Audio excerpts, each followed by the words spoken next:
It's 5 o'clock in Pirate Country, and it's time to get pumped up with the P-Man. Hit the door and hit the road. 94.3 The Game is going to get you home, and the P-Man's not holding back. Yes! Yes! Pirates win!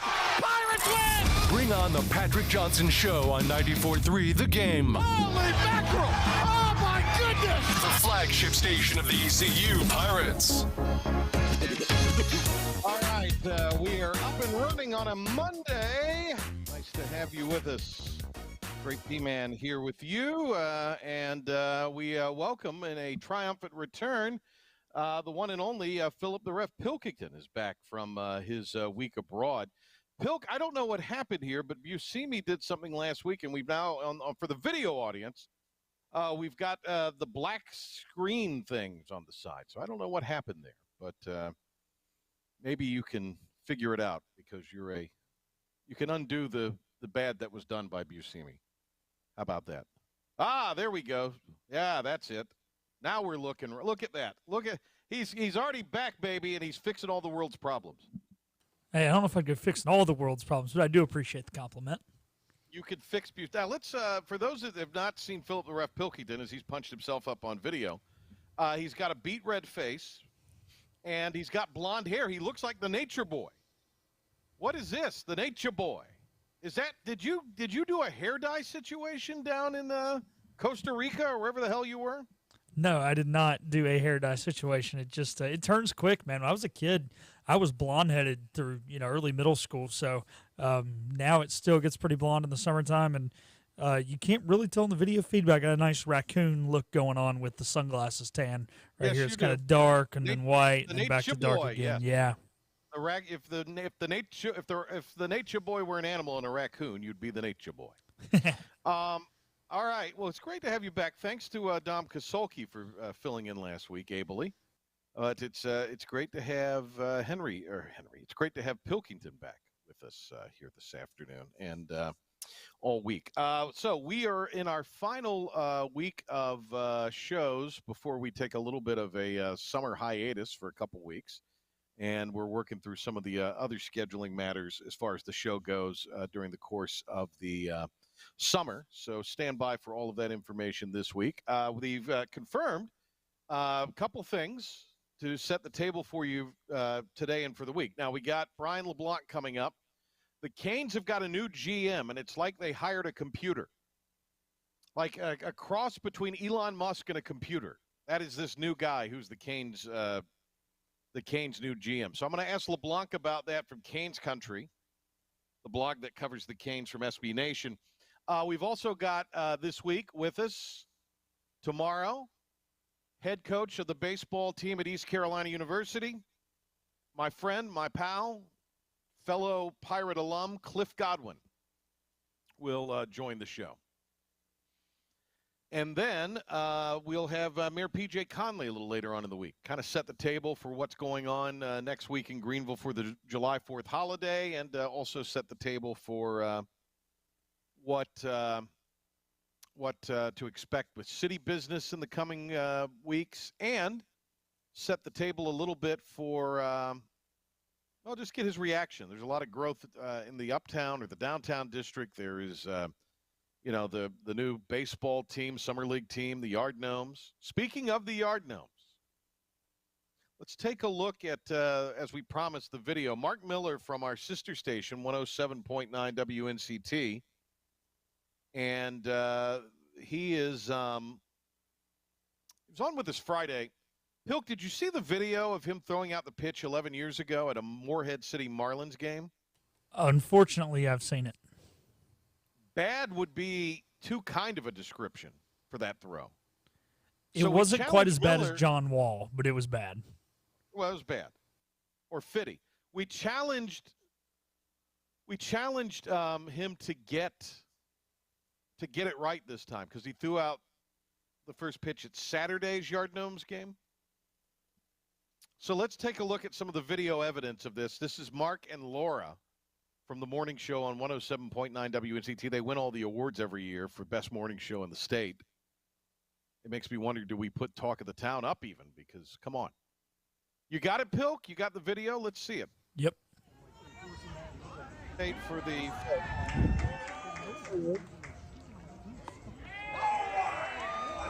Laura threw a curveball for those of you on radio.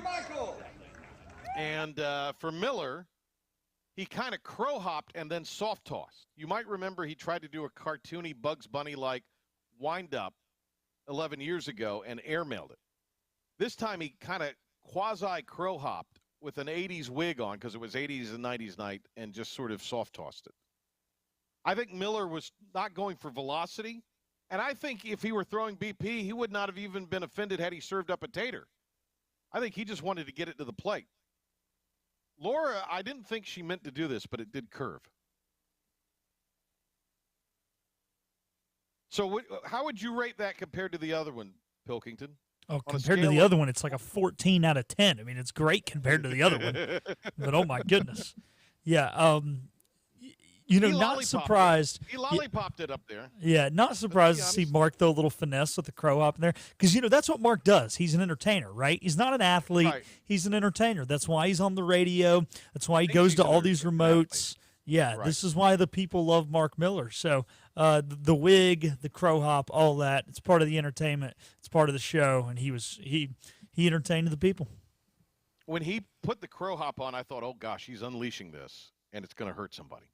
And I don't mean hurt somebody because he would throw it so hard. I meant somebody is not going to be paying attention, and this ball is going to go errant and smack someone in the temple.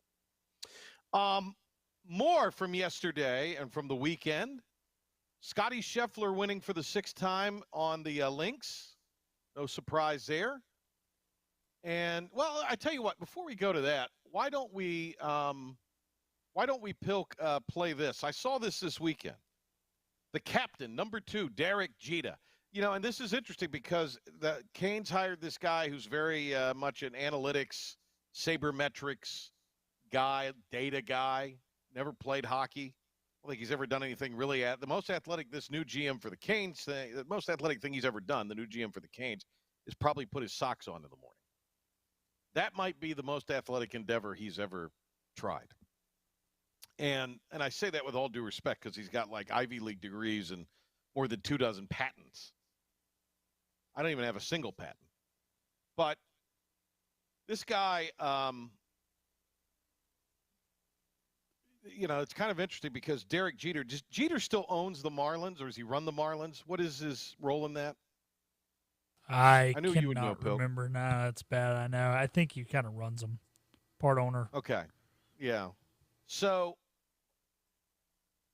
Jeter was asked on a podcast last week about, and it came out over the weekend, about using metrics and using advanced stats and that sort of thing, 643, whatever, to evaluate players and that kind of thing.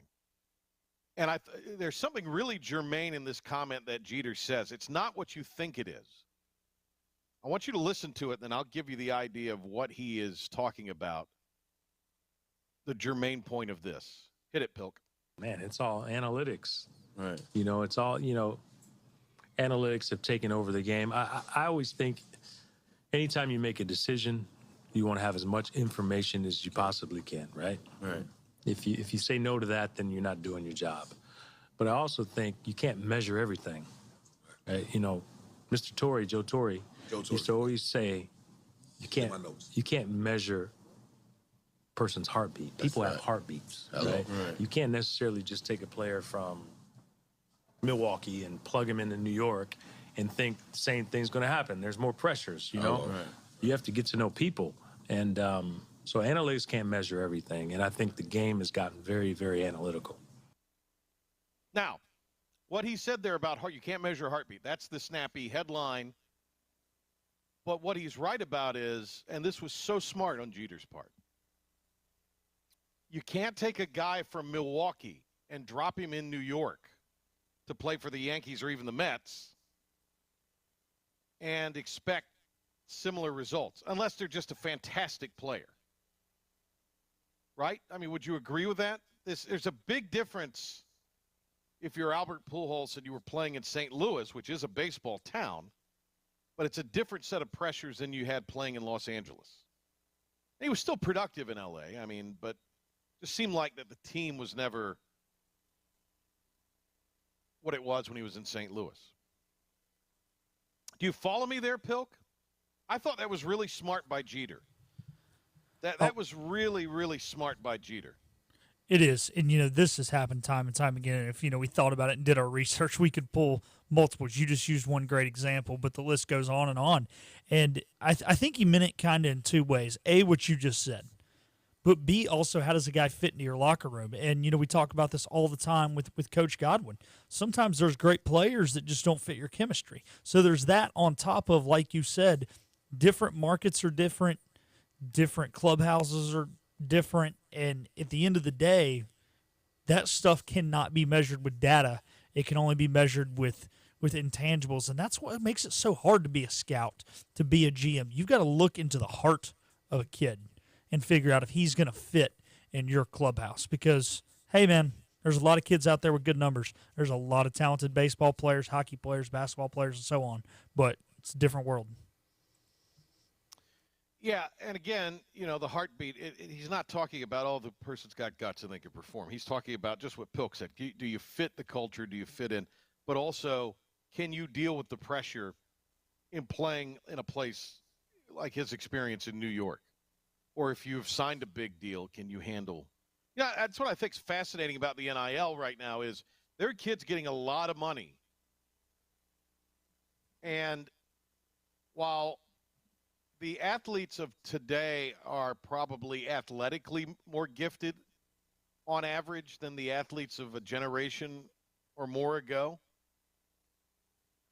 they maybe aren't as tough mentally as, not saying all of them, but I would venture to guess, just a different mindset, different culture. And if you're taking big NIL money and going somewhere and you don't perform, I think that's pressure. How'd you deal with that pressure? Now, if you go and you perform, you knock it out of the park, that says a lot about your makeup. It says quite a lot about your makeup. So, yeah, I think that's probably one of the more interesting things that when Jeter said that really caught my eye and caught my ear. And I think your point was tremendous as well. Tremendous as well. Let me see here. I had some other stuff from the weekend that I wanted to make mention of here before we hit our break. Well, while you're doing that, I'm going to tell a quick story yes. that relates to college baseball about Cabo. So I met a young man there by the name of Zach Swanson, who is actually going to be drafted to play baseball. And he's debating on whether or not to go to Oregon State, where he is committed to, or to go pro. And I met the young man, and I said, hey, don't you want to come and be guaranteed to have a weekend series? You guys aren't even going to be in a conference next year. Come to ECU. This guy's going to be like a fourth-round draft pick. He tops out at 97, just went to the combine, and he turned me down. He said ECU was too far from home. He's from Washington State. I was trying to recruit for CG. It was disappointing, but, man, we could use a pitcher that tops out at 97. Pirates got a pitcher this weekend. They kid did. From Loyola Marymount. From the West Coast. All right. So the House v. NCAA settlement has its first formal objection. Houston, and you got to know this was coming. Houston Christian University, which is a D1 in the Southland Conference, filed an intervention request Thursday. The school argues the terms of House versus NCAA settlement adversely impacted financially. Well, yeah. The first official objection has been filed to the potential settlement in the landmark House versus NCAA case over athlete name, image, and likeness rights. In May, the NCAA and power conferences, I should say, approved a potential multi-billion-dollar settlement for the lawsuit, along with two other similar lawsuits, which argues that athletes deserve back pay for not being able to profit from NIL before 2021, and that definition of NIL should be expanded to include television revenue. The settlement, which is the plaintiffs' lawyers also agreed to,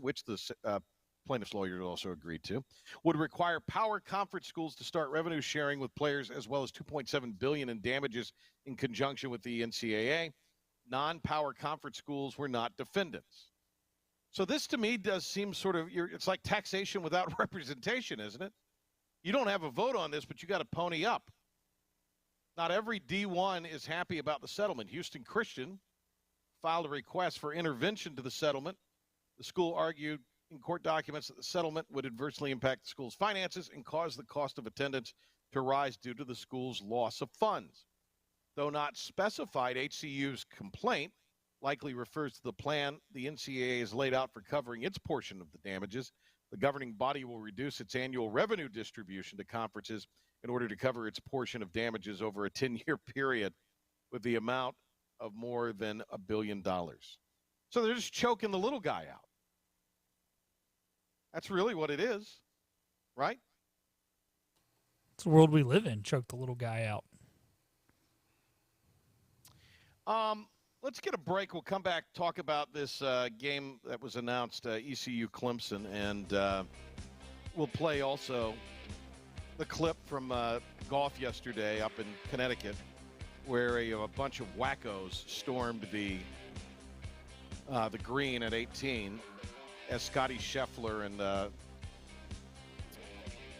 made his way down the 18th to play the final hole before they went to a playoff. So that for you when we come back on the Patrick Johnson Show. Toyotas are on the move at Greenville Toyota. Get into a new RAV4, only $299 a month. Or check out the all-new redesigned 2025 Camry, now in stock and ready for delivery. Plus, every vehicle comes with our advantage at Greenville Toyota. Acre Station Meat Farm, along with Lane Angus Beef, bring you farm to fork beef. Stock your freezers now with affordable beef boxes, just in time for the grilling season. Farm to fork beef brings quality local beef to your family. From your traditional butcher shop, Acre Station Meat Farm. Come on down to Acre Station Meat Farm and find out why we're #1 in fresh cuts and friendly service. Acre Station Meat Farm, Highway 32 North, Pinetown.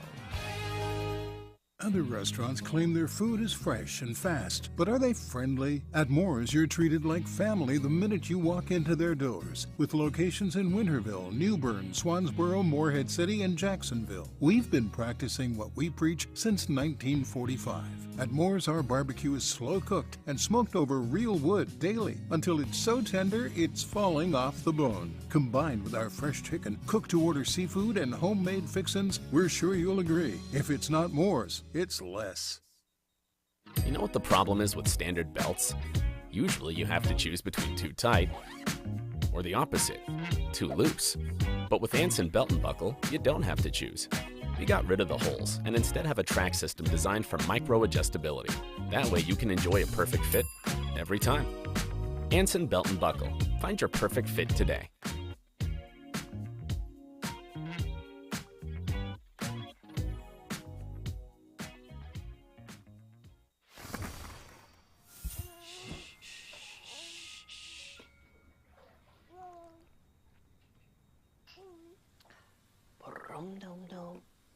Get low, get low, get low. 369, ooh, she fine. Hoping she can sing it to me one more time. Get low, get low, get low, get low. Grab a Pepsi Wild Cherry and get wild. When a place is as special as this, you don't want to change a thing. You simply want to enjoy it, just as it is. That was our inspiration behind Bow Coast West, our newest community in Beaufort, North Carolina. Embrace all that we love about this very special place and make it easy for families to enjoy all that this coastal lifestyle has to offer. Be inspired. Bow Coast West. Go to Greenville Toyota, where inventory is on the move. And get moving in a new Corolla for just $209 a month, or a Highlander for only $399 a month. Plus, get cash on the spot for your old vehicle, or trade in for a new Toyota at Download the new IBX Media app now and get the show for your ears and eyes. Doesn't it look great on me? This is the Patrick Johnson Show on 94.3 The Game. All right. Clemson and East Carolina have agreed to play the season opening game on September 1st, 2029. Had heard this had been in the works. We also had heard that, I guess, the game with Northwestern is in the works as well. Don't know when that would be necessarily, but it's, it's in the offing. These are pay games, which, I mean, I kind of am all for. I mean, I think in this day and age, if you can pick up money, I mean, Mike Houston or whoever may be coaching here at that time probably doesn't like it. But and I hope it's Mike Houston. Let me say that. But, I think, to me, at least, it's regional. It's drivable. They've got a great culture there, great environment. And we might be playing two-hand touch by that point. But I think it's a huge deal to get Clemson on the schedule. You're going to be playing a program that has won national titles. And that same year, you'll have Old Dominion and Liberty at home. So I would think unless you pick up another, game in sort of a 1-1 or a home-and-home type of situation, you could buy an FCS game.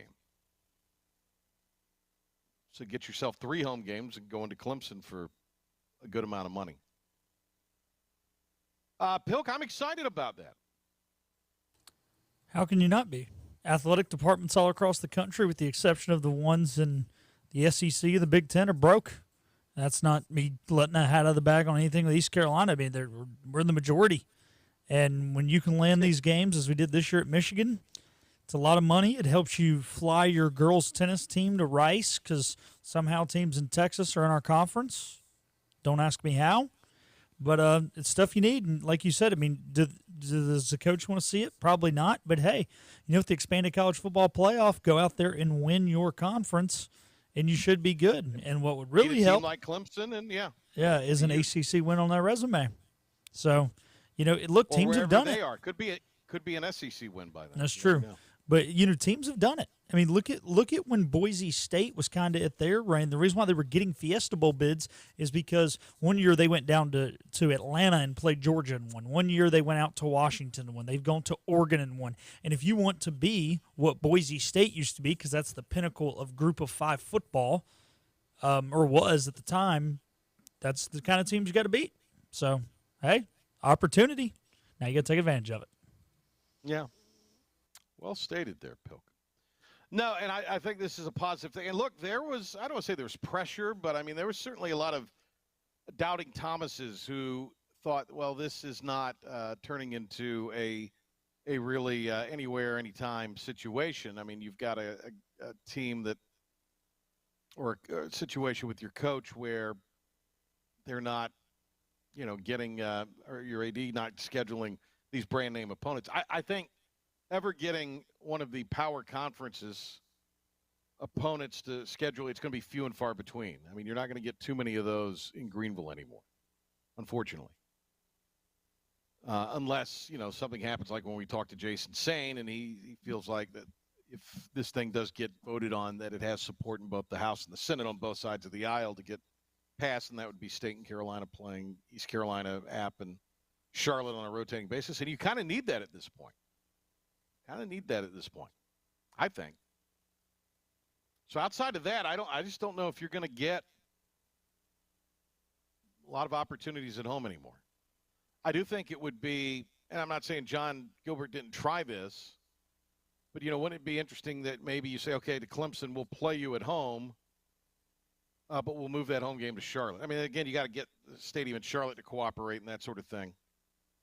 But, I mean, if you do that, and you find yourself maybe being able to use that as a bargain. And I'm sure the Panthers and the people that organize the Belk preseason games and all that would love to have Charlotte and East Carolina.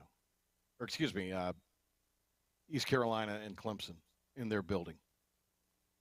The Clemson fans are going to travel, and a good amount of Pirate fans would go out to Charlotte for that game. Patrick, I got to stop you. You're thinking with logic. And who owns that stadium? What's his name? Oh, David Tepper. Okay, yes. Logic's out the door. You're making good points. I agree with him. That's the problem, though. A logical thinking man doesn't own the stadium. Tepper, yeah, that's true. Congratulations to Big Uni, Chris Hunichin.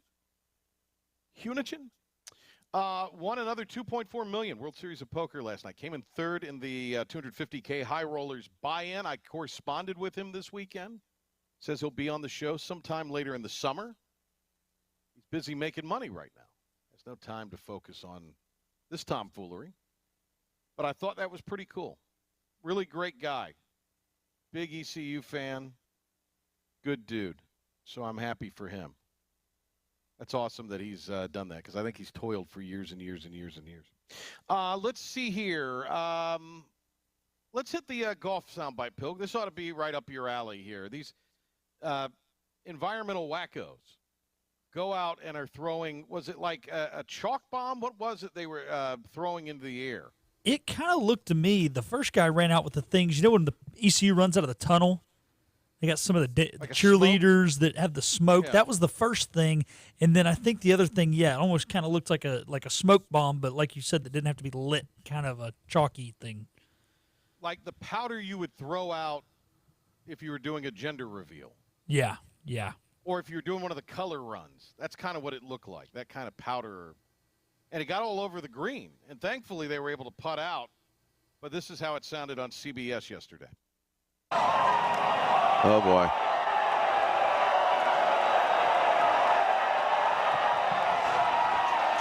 We've got a whole group of protesters here.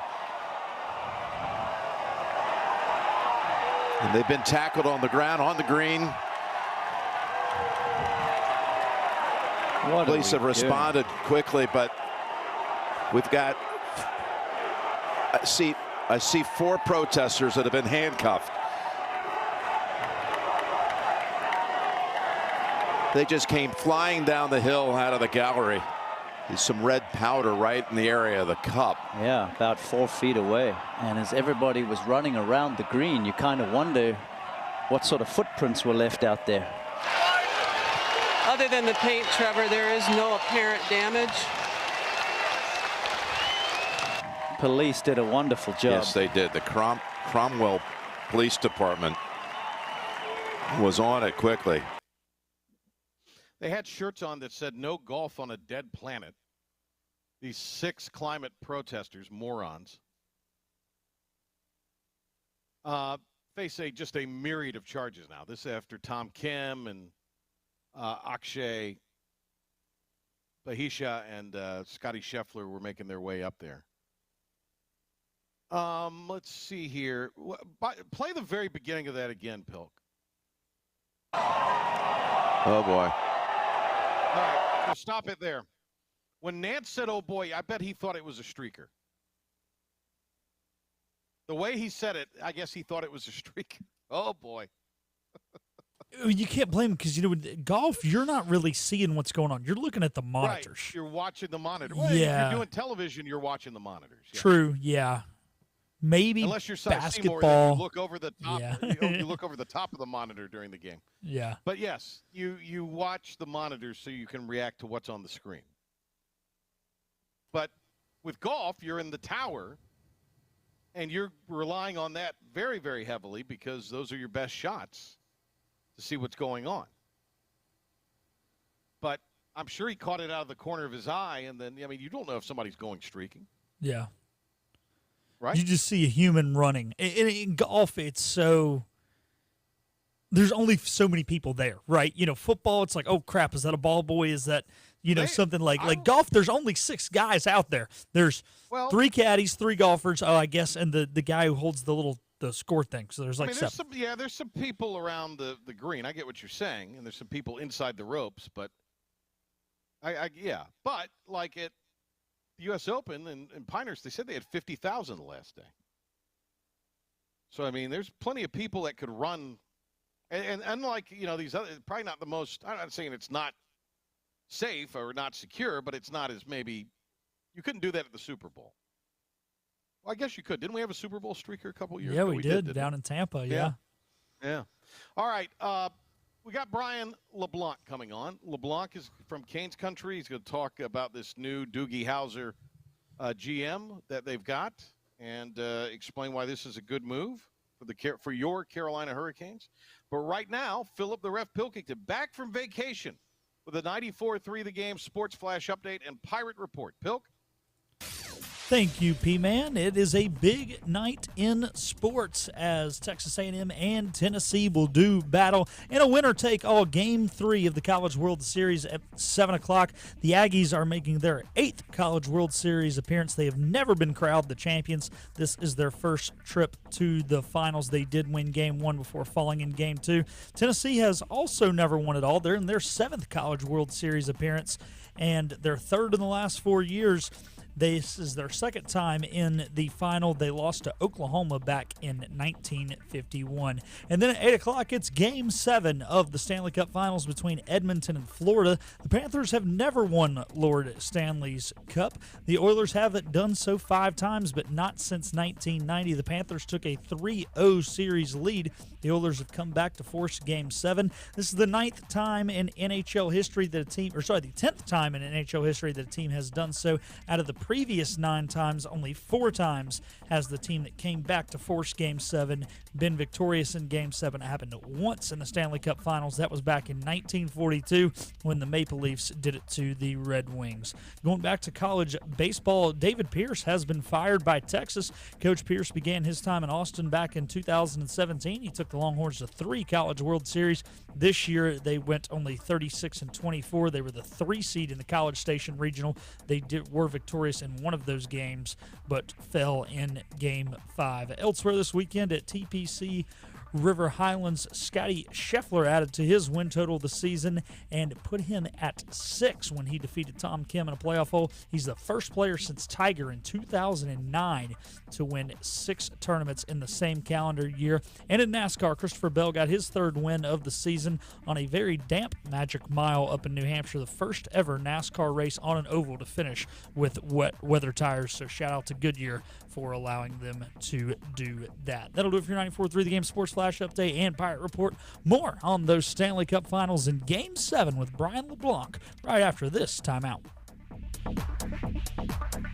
Hi, I'm D.R. Alligood. And I'm his daughter, Jessica. For 11 years, we have built quality driveways and parking lots for both your residential and commercial needs. We also offer free on-site quotes to have your custom driveways built the way you want. 252-946-1227.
This is about you, your family, and the health of all who live in Eastern North Carolina.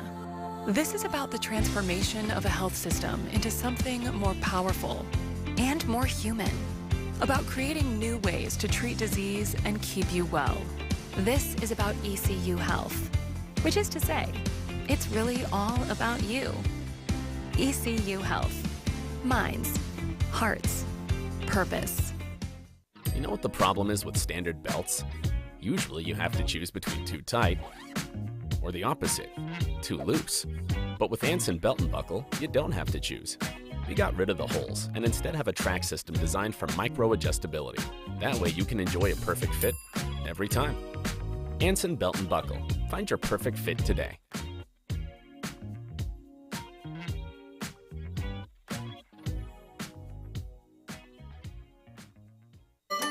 Your confidence makes everything look good. You see the world in vivid color, not black and white. Swing through your neighborhood Fantastic Sam's Cut in color and let our experienced stylists take you from everyday to extraordinary. Fantastic Sam's hair salons are locally owned and operated. Our full-service salons are conveniently located in Goldsboro, Kinston, Greenville, New Bern, Jacksonville, and Calabash. Stop in today at Fantastic Sam's, where the possibilities are endless. Hi, I'm D.R. Alligood. And I'm his daughter, Jessica. For 11 years, we have built quality driveways and parking lots for both your residential and commercial needs. We also offer free on-site quotes to have your custom driveways built the way you want. 252-946-1227. We are. We are. We are. Riding shotgun with you on the drive home. It's go time. This is the Patrick Johnson Show on 94.3 The Game. Sources have told the Patrick Johnson Show that it's Game 7 tonight for the Stanley Cup Finals. We bring in our hockey expert, Canes Country's Brian LaBlanc, with us here to talk this and to talk the new GM for the Carolina Hurricanes, who has a little Elon Musk quality about him. First of all, we say hello to Brian LaBlanc from CanesCountry.com. Hello, LaBlanc. Hello. Sources, huh? Sources have told me this. Yes, sources have told me this. I'm glad to see that your sources are not leading you astray, as they often do. Yes. Well, it's an exclusive. We've reported it here. So let me ask you this. Who wins? Let's start there, because I'm fascinated by this Carolina Hurricanes GM. But let's start there. Who wins tonight and why? It's Edmonton. It's Florida. No idea. I have no clue. We brought you on. This is the reason we brought you on, for that penetrating insight. You're the one that asked me to come on, so I mean, you knew what you were getting. I think the Oilers win tonight. I don't really know why. Everything says that the Panthers should be the ones that win tonight. Personally, I took the Panthers in 7 before the series started. So I would love to be proven correct. I did not see the Panthers winning in 7 after going up 3-0 and losing 3 in a row. So if I were going on my own thoughts of how this series were going to go, I would think that the Oilers probably win tonight. They obviously have the momentum, and the Panthers are not exactly saying the right things. I saw a quote earlier today or from yesterday that someone basically said, yeah, we didn't really expect to be here, which is not really what you want to say going into a Game 7. Not quite the attitude that you want to have, but they are playing at home. They've been very good at home this season, in the postseason as well. I think that they certainly are going to have the crowd on their side, but there are a lot of Edmonton fans that hopped on a plane and flew down to South Florida for the game tonight. So there's going to be a lot of Oilers fans in the building that were paying astronomical prices on the secondary market. The Oilers seem to have found their game at the same time the Panthers have lost theirs. Everything seems to be pointing in the Oilers' direction tonight, and this is the first time since 1945 that the Stanley Cup Final has gone to a Game 7 after one team was up 3-0. So we're really in uncharted territory here. In fact, it's the first time in 10 years that any series in the NHL has gone to a Game 7 after one team was up 3-0. So this is really uncharted waters here. Either Canada gets its first Stanley Cup in 31 years, or we have one of the all-time collapses in sports history. The first time that a team in the NHL has ever blown a 3-1 lead, at least since I believe the last time it happened was 1942 in the Stanley Cup Final, or the Panthers somehow pull a rabbit out of a hat and managed to pull out a win that I think everybody thought they were going to have this time last week. So there's a lot of storylines tonight. We know the Stanley Cup's going to be handed out. That's the one guarantee. How the 15 minutes play out is really anyone's guess right now. I thought the series was going to be wrapped up last week. I thought the Panthers were sure. Everybody. I thought I was thinking the gentleman's sweep. I really was. I was thinking Panthers in 5. Once it got back to Edmonton, I started getting a little bit nervous. And the way that the Oilers kind of really rediscovered their game, Game 6 was a clinic from the Oilers. And if they can play that again tonight. This is their series to lose. The great Brian LaBlanc joins us here from Canes country. All right, so with those Edmonton fans making their way to Florida and paying those high prices, to paraphrase the former Canes coach, current Florida coach Paul Maurice, and good for them. All right, so let me go with this right here, Brian LaBlanc. Yes, Brian LaBlanc with us here. All right, so I'm fascinated by this GM for the Canes, Eric Tulsky, who has patents and high-level Ivy League degrees and is the guy who he's like a mad scientist in many ways. And he was a fan blogger like you, and he became part of their He's he became part of the the man. Yes. Not me. No, I'm far from that. You too can be an NHL general manager, P-Man. So is this a new thing? Because I know other teams have done this in other sports and even in the NHL. Is Tulsky a unicorn? I mean, what's the book on this guy or blog on this guy? Well, I see what you did there. Yeah, he's a unicorn in the sense that he's probably kind of at the forefront of a lot of these analytics movements in hockey specifically. Someone made the comparison, and I think it's probably an astute one, to the guy that won the World Series with the Red Sox, whose name is escaping me right now. Help me out, P-Man. Pilk? Which year are you talking about? John Farrell in 2013? Is that who you're thinking of? No, before him. The one that was in charge in 2004. Oh, Terry Francona. Yep. No, not the manager, the general manager. Oh, the general manager. Okay. Oh, my bad. Theo Epstein. No. I was going to get there eventually. Theo Epstein. Theo yes, Epstein.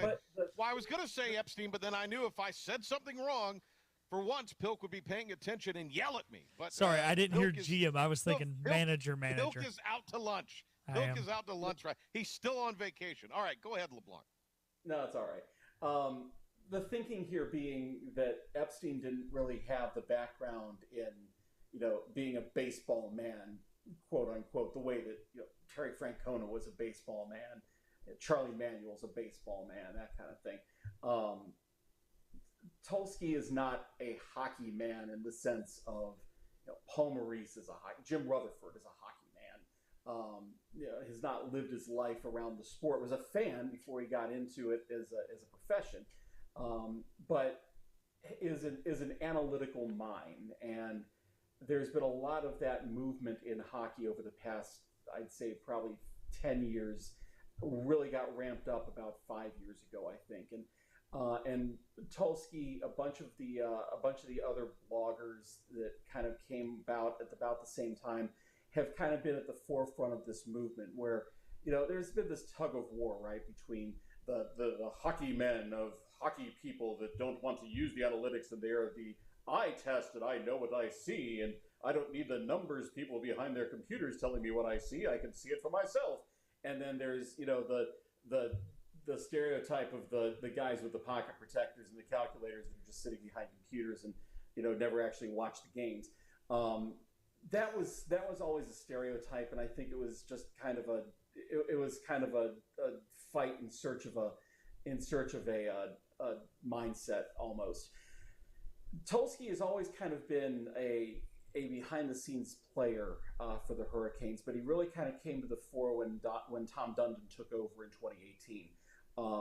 Dundon's always been real big on collaboration. He's been even when Don Waddell took over as the general manager. There was always kind of this collaborative mindset between, Waddell was kind of the decision maker. He was the one making the phone calls, but it was always him. Rod Brindamore was involved. Tulsky's involved. Gary York, who was also involved in the GM searches, involved too. There were a lot of people that had input into major decisions, and Tulsky was involved in that. And so he's been at the table for a while.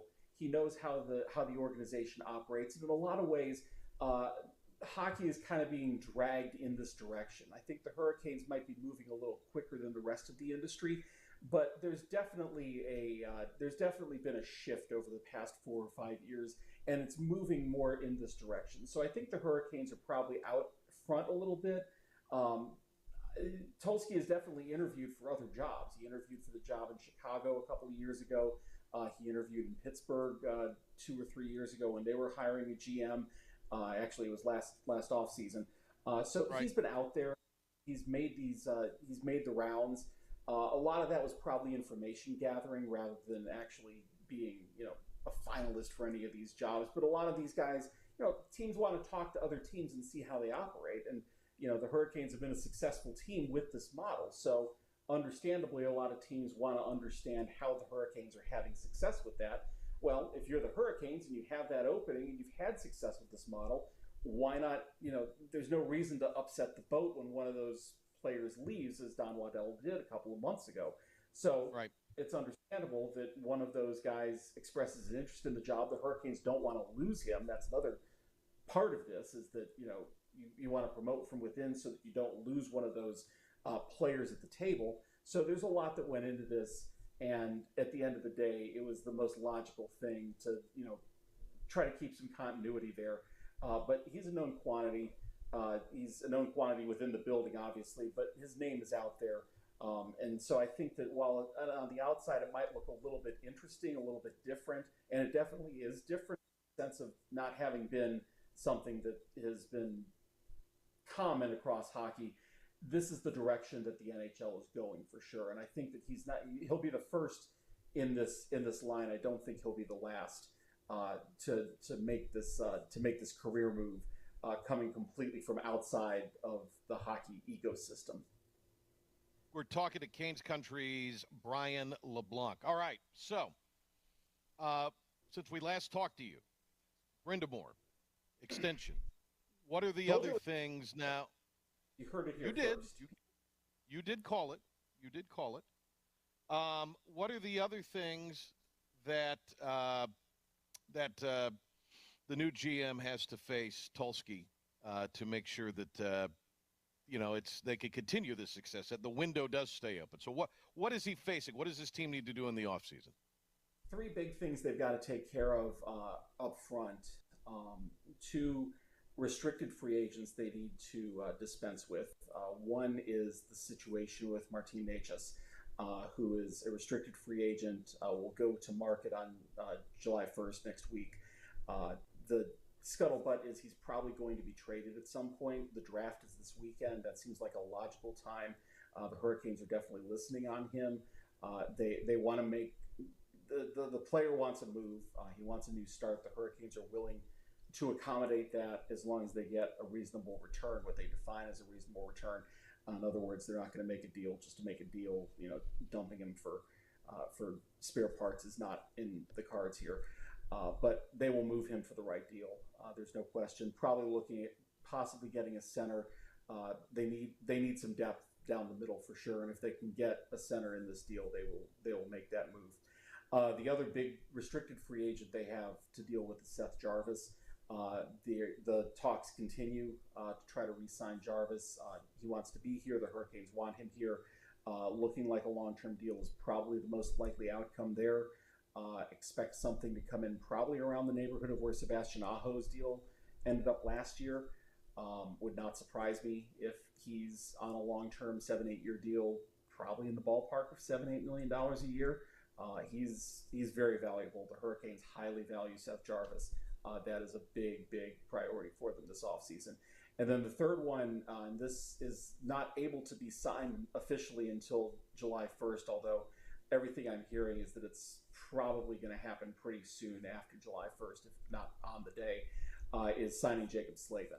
He is going into his final year, into the final year of his contract. He'll be an unrestricted free agent in July of 2025, which means he's eligible for an extension starting July 1st of this year.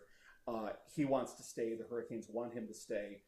Everything I've heard indicates that they're close, if not having agreed on terms, and they're just waiting for the timing to line up so that they can announce that. I think that will be a fait accompli, honestly. I think it's just a matter of timing to get that signed. That's important to them, obviously, especially with Brett Pesce and Brady Shea likely going to market. They need to get Slavin locked down. Everything I've heard indicates that they will. That shouldn't be a big deal for that to happen. Beyond that, probably not a huge player in free agency, I don't think. They're always going to be looking. If they can find a bargain, they'll certainly take it. If they can find a center, depending on what they get back in return for Necas, they might pounce on that depending on if they find a deal. But otherwise, I don't think they're going to be a huge player in free agency this offseason. Maybe some nibbling around the edges. But for the most part, I mean, this is a pretty big offseason for them.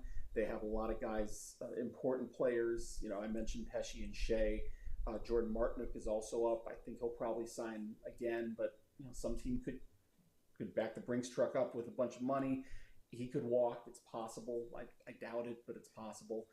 Jack Drury needs a new contract, a restricted free agent. Think he'll probably be back, but you never know. Teuvo Teravainen needs a new deal. Not really sure where that's going to end up. I think it's more likely than not he doesn't come back, but could be the kind of thing that, you know, he sees what's out there and the Hurricanes circle back around a week or two into free agency and maybe they come to an agreement. You never know. So there'll be players, you know, they'll always kind of have their ear to the ground. They always have for the past few years. But, you know, they're not going to be in on the huge, you know, the big ticket free agents. It seems more like that Jake Gensel's probably not coming back. You know, he'll probably sign somewhere for a big ticket deal on the first or second day of free agency. I don't think the Hurricanes are going to be in the market for that. Enjoy the rest of your summer, LeBlanc. Stay cool. You got it. We'll talk soon, P-Man. The great Brian LeBlanc from Canes Country joining us here on the Patrick Johnson Show, and we will be back to get you ready for this evening right after this. Air Service is back at Pitt Greenville Airport, offering safe, clean facilities and flights from American Airlines. That means the short commute, quicker lines, and better prices that get you where you're going fast and easy. See it for yourself. There's great things inside at Pitt Greenville Airport. Storm season is approaching. North Carolina weather can damage your roof, and before long, a small leak can turn into a big problem. Your home is one of your biggest investments, so protect it with Wells Home Improvements.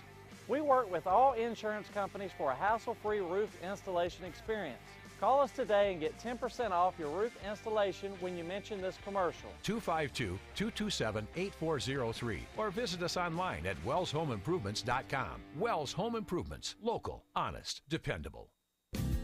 Big tax credits are back. Get a 30% tax credit, up to $2,000 off your new Mitsubishi electric heat pump install. Let Comfort Master help you take advantage of the tax credits with a qualifying Mitsubishi electric ducted heat pump or non-ducted Mitsubishi electric mini splits. Mitsubishi electric mini splits are ideal for bonus rooms, garages, or sunrooms. If you need a new HVAC unit, call Comfort Master today. Call Comfort Master.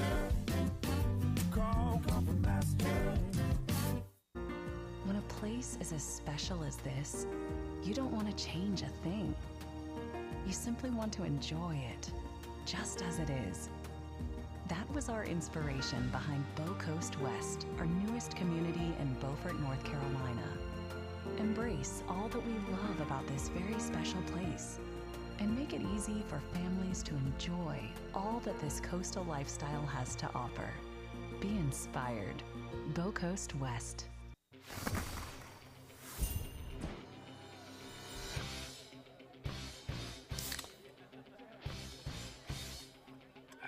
Let's go!